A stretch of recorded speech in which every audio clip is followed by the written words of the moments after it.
के प्रधानमंत्री नरेंद्र मोदी अमेरिका दौरे पर है, 3 दिवसीय अमेरिका दौरे पर हैं, जिसमें उन्हें क्वाड के मीटिंग में शामिल होना है और वो शामिल हो भी रहे हैं। और बहुत सारे नेताओं और भारत के जो लोग वहाँ पर रहते हैं, जो प्रवासी भारतीय रहते हैं, उनसे मुलाकात कर रहे हैं, अपनी बात कर रहे हैं, उनसे बातचीत करने की कोशिश भी कर रहे हैं। और सबसे बड़ी बात यह है कि उन्होंने सेमीकंडक्टर को लेकर बड़े बड़े जो सेमीकंडक्टर के जो बड़ी बड़ी कंपनियां हैं, जैसे गूगल है, अडोब है, माइक्रोसॉफ्ट है, इन सारे कंपनियों के सीईओ के साथ उन्होंने बैठक की है और एक सेमीकंडक्टर प्लांट को भारत में लगाने के लिए एक नई संभावनाओं को तलाश कर रहे हैं। इस बीच एक वीडियो आई है जिसमें जो बाइडेन, जो अमेरिका के राष्ट्रपति हैं, उन्होंने क्वाड के जो सदस्य हैं, 4 देश हैं, उनको संबोधन कर रहे थे और संबोधित करते हुए उन्होंने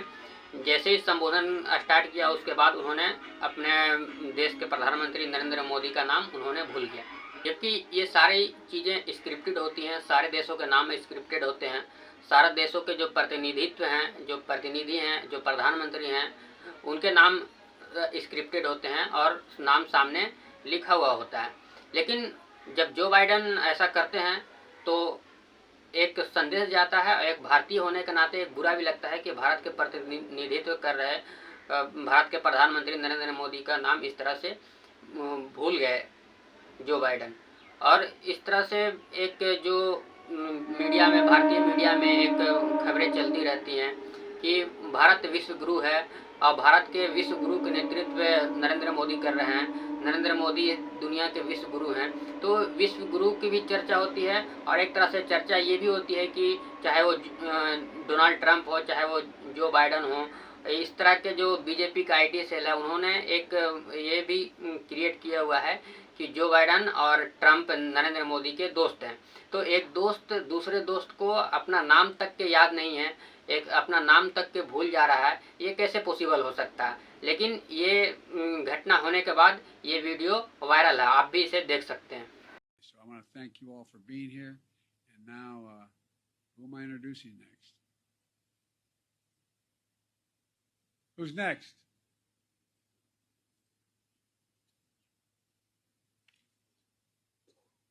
Distinguished guests, the Prime Minister of the Republic of India. हम लोग क्वाड को समझने की कोशिश करते हैं। क्वाड 2007 में बनाई गई थी। इसका मुख्य काम था समुद्री इलाके से, भारत के जो समुद्री इलाके हैं, जिससे दुनिया के 25% जो यातायात है, समुद्री यातायात है, जो जहाज़ें पार होती हैं, उस पर निगरानी रखने के लिए बनाया गया था। जिस तरह से 10-20 सालों में देखा गया है कि चीन लगातार अपनी विस्तारवादी नीतियों के तहत देशों को कर्ज देता है और उस पर मोटे सूद वसूल करता है। अगर वो देश सूद समेत उसका अगर वापस नहीं कर पाता है कर्ज, तो वो उसका ज़मीन अपने कब्जे में ले लेता है और उस पर विस्तार करता है। इसी नीति को देखते हुए क्वाड के देशों ने, जिसमें अमेरिका है, भारत है, जापान है और ऑस्ट्रेलिया, ये 4 देशों ने मिलकर एक क्वाड बनाई गई, जिसमें भारत की भूमिका सिर्फ इतनी है कि जो भारत के अंडमान निकोबार के पास जो मलक्का स्टेट नाम की जगह है, जहाँ से दुनिया के 25% जो समुद्री जहाज है वो वहाँ से गुजरती है, तो उस पर उनके गतिविधियों पर, चीन के गतिविधियों पर नज़र रखने के लिए भारत के साथ क्वाड में भारत को जोड़ा गया था। लेकिन अब समस्या ये है कि भारत अब इस स्थिति में नहीं है कि चीन के गतिविधियों के बारे में पूरी दुनिया के देशों का या क्वाड के देशों को जानकारी दे सके, क्योंकि जिस तरह से चीन लद्दाख में करीब 4065 वर्ग किलोमीटर पर जो कब्जा कर लिया है, जो लद्दाख के क्षेत्र है, उस क्षेत्र पर पूरी तरह से चीन अपना कब्जा कर लिया और नरेंद्र मोदी की लाल आंखें चीन को दिखाई नहीं दी और नरेंद्र मोदी हाथ पर हाथ धरे बैठे रहे। वहाँ पर कई बार क्लैशेज भी हुए, कई बार भारत के आर्मियों के साथ धक्का मुक्की भी हुई। लेकिन जिस तरह से नरेंद्र मोदी चीन के मुद्दे पर हाथ धरे बैठे रहे, उससे जो बाइडेन, इसके पीछे एक मुख्य कारण ये भी है कि जो बाइडेन जो नाम नहीं ले पा रहे थे, उसके पीछे मुख्य कारण ये भी है कि जो बाइडेन समझ रहे होंगे कि ये तो इसका खुद ज़मीन जो है वो चीन कब्जा कर लिया है, वो क्या क्वाड के देशों को उनके चीन के गतिविधियों के बारे में जानकारी दे पाएंगे, जो अपना ज़मीन नहीं बचा पाया, जो अपना देश नहीं बचा पाया। लद्दाख के करीब 6065 किलोमीटर जो ज़मीन चीन ने कब्जा कर लिया, उस पर कोई प्रतिक्रिया नहीं दे पाई, अपने सेना के साथ खड़े नहीं हो पाए जो नरेंद्र मोदी, वो कैसे क्वाड के देशों को इस चीन की गतिविधियों के बारे में जानकारी देंगे। हालांकि अगले 10 सालों में जिस तरह से भाजपा के नेताओं ने और भाजपा के आईटी सेल ने जिस तरह से एक देश में एक नैरेटिव सेट करने की कोशिश की गई कि जो नरेंद्र मोदी हैं वो दुनिया के सबसे बड़े लीडर हैं, नरेंद्र मोदी के बात सारे दुनिया के देश के जो राष्ट्राध्यक्ष हैं वो मानते हैं, ये बात का पूरी तरह से एक तरह से नकार दिया गया है। एक तरह से इसका नैरेटिव खत्म हो गया है, जिस तरह से जो बाइडन नरेंद्र मोदी के नाम तक के भूल गए। प्रधानमंत्री नरेंद्र मोदी क्वाड की मीटिंग के बाद उन्होंने प्रमुख टेक कंपनियों के सीईओ के साथ बैठक की, उनके साथ मीटिंग की और सेमीकंडक्टर के इन्वेस्टमेंट पर उन्होंने जोर दिया। अब ये कितना इन्वेस्टमेंट आ पाता है भारत में, ये तो आने वाला समय बताएगा, लेकिन उन्होंने एक अच्छी पहल की है सेमीकंडक्टर को लेकर।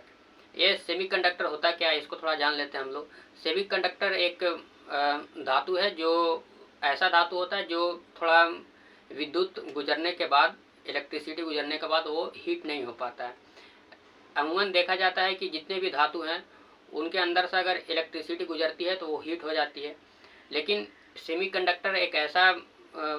धातु बनाया जाता है जिसके अंदर से इलेक्ट्रिसिटी गुजरने के बाद वो गर्म नहीं हो पाता। इसका इस्तेमाल advance wireless network, quantum computing, 5G, blockchain application, IoT, robotic, drone, gaming से लेकर जेट तक बनाने में होता है। नरेंद्र मोदी ने दुनिया के प्रमुख टेक कंपनियों के सीईओ के साथ बैठक की, जिसमें आप गूगल के सीईओ सुंदर पिचाई थे, अडोब के सीईओ संतनु नारायण थे और IBM के सीईओ अरविंद कृष्णा, AMD के चेयरमैन और सीईओ लीसा सू एंड मॉडर्न के चेयरमैन नौबर आफियान थे। ये जो सीईओज हैं ये बड़े टेक कंपनियों के सीईओज हैं, इनके साथ बैठक की गई है और सेमीकंडक्टर के संभावनाओं पर नरेंद्र मोदी ने चर्चा की। इस सेमीकंडक्टर बनाने के मामले में दुनिया के 68% कारोबार पर ताइवान का कब्जा माना जाता है